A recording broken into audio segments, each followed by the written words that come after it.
गद्दारांना इथे क्षमा नाही महाराष्ट्राच्या मातीमध्ये। महाराष्ट्रामध्ये लोकांकडनं ज्या आमच्या अपेक्षा होत्या त्या पूर्ण होताना दिसत आहेत। लोकांनी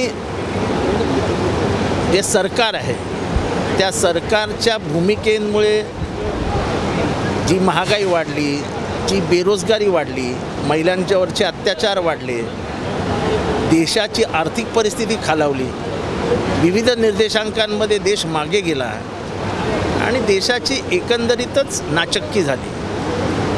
देशभरात त्याच्याविरुद्ध वातावरण होतं।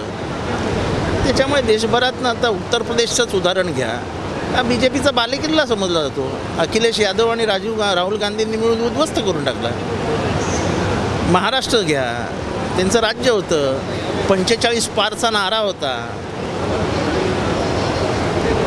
पण महाराष्ट्रात वेगळं झालं।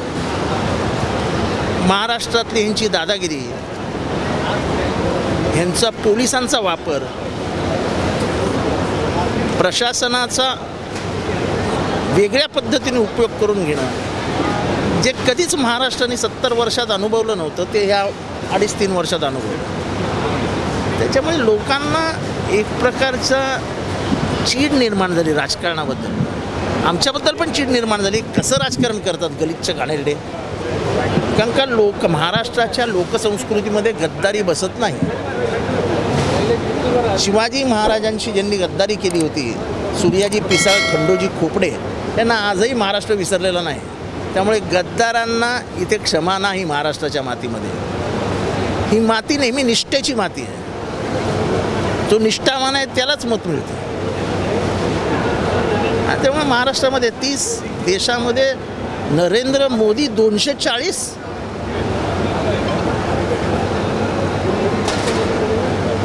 म्हणजे ते बाकीचे इतर पक्ष नाहीत तर त्यांना सरकार पण बनवता येणार नाही। जे 400 पारचा नारा लागत होते ते डायरेक्ट 160 कमी होऊन 240वर आले। लोकांना राजकारणात मगरुरी चालत नाही। तुम्ही कितीही मोठे असलात तरी तुमच्यात विनयशीलता हवी। तुम्ही जर असे तरच बघायला लागले तर लोक तुमची मान खाली आणतात। बरोबर तेच झालं अख्ख्या भारतात। तर पार्लमेंटला देखील मिलिटरीचे हवाले करण्यात आलेला आहे। ज्या पद्धतीने आता संपूर्ण महाराष्ट्रात दिग्गज होते जे आणि देशामध्ये जे भाजपचे दिग्गज ते पडलेले आहेत, मंत्री देखील पडलेले आहेत मोठ्या प्रमाणात। सर असं आहे की मला अजूनही डाऊट आहे की जरी विरोधी पक्षांचं सरकार बसलं, द ट्रान्झिशन ऑफ पॉवर म्हणजे सत्तेची सुपूर्द करणं चावी ही शांततेत होईल की नाही याबद्दल मला शंका आहे। आज जे अनेक न्यायमूर्तींनी पत्र लिहिलं आहे त्या पत्राचा गाभा काय आहे की देशाच्या राष्ट्रपतींनी लक्ष घालावं। ही काय या देशाला चांगलं नाही आहे। या देशामध्ये अनेक पंतप्रधान होऊन गेले जे हरले, ते पण ताकदवान होते, पण सत्ता सुपूर्द करताना त्यांनी कधीही असा वाईट वेगळा विचार नाही केला। सत्ता येते जाते, त्यालाच लोकशाही म्हणतात। 5 वर्षांनी तुम्हाला पण परीक्षा द्यायचीच आहे ना। पण मी नापास झालो तरी मला पासच करायचं असं मी शिक्षकांना सांगणार नाही। आता तुम्ही हे सांगताय की मिलिटरी वाढवली, तुम्हाला माहीत असेल, मला काय माहीत नाही, मिलिटरी वाढवली असेल तर ते धोक्याचं आहे।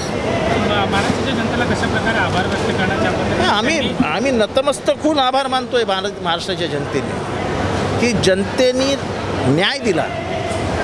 यांनी शरदगरांचं घर फोडलं, यांनी बाळासाहेब ठाकरेंचं घर फोडलं, ज्यांनी मेहनतीने मुंबईच्या मराठी माणसाला उभा केला त्या बाळासाहेब ठाकरेंच्या घराचे तुकडे केले, यांनी शरद पवारांच्या घरांचे तुकडे केले आणि गद्दारीला सत्ता दिली। महाराष्ट्राला ते आवडलं नव्हतं। एक्सप्रेस न्यूज हिंदी पर वीडियो देखने के लिए करें लाइक, शेयर और सब्सक्राइब। बेल आइकन दबाना ना भूलें।